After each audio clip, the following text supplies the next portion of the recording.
Yaabla al Consel Melchor Sadain kay librayo na kaso administrativo el antes barrio Capitan del Santa Maria Abetan, después esteman resign como el Capitan del Barrio. Pero asigun kung Sadain, pwede pa siyempre sitan enfrenta kaso de malversation of public funds o el violación del Acto Republica 3019 del Anti-Graft and Corrupt Practices Act. Tiene que hacer con el mal uso del más o menos 2 millones de pesos fondo del Santa Maria que ocurrió durante la administración de TAN. No may man napuesto si Cap Abe, there will be no more administrative liability, pero el criminal aspect de ese caso, tali pa siyempre. Asigun kung Sadain, el Santa Maria Barangay Council el quien debe planta kaso kontra Kuntan na Fiscal's Office por causa kay sila el primary party interest na asunto. Yaabla pa si Sadain kay no debe está contento el Santa Maria Barangay Council na resignasyon lang ditan, siendo fondo del Santa Maria Elia Perde.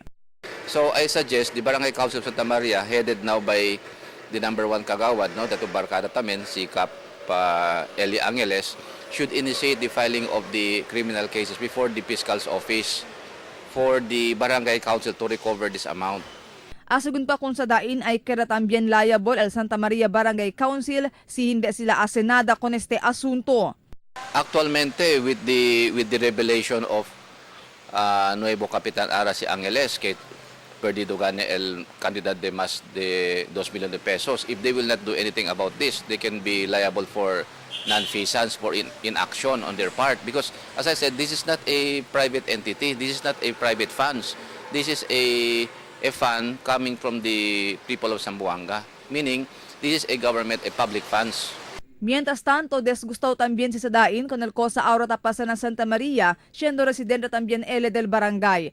Si Sadain también el chairman del Committee on Good Government na Konseho Lokal y triste él kay chene del mga barrio oficiales, el ta queda envuelto na ansina klase de mga kontrobersiya.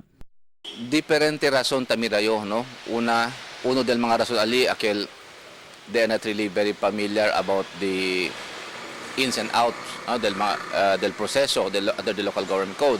Second, tiene también mga vices, imbuelto ng mga diferente malpractice, no?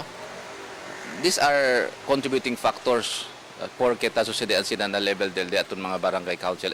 Marifita Mayo, Dateline Zamboanga.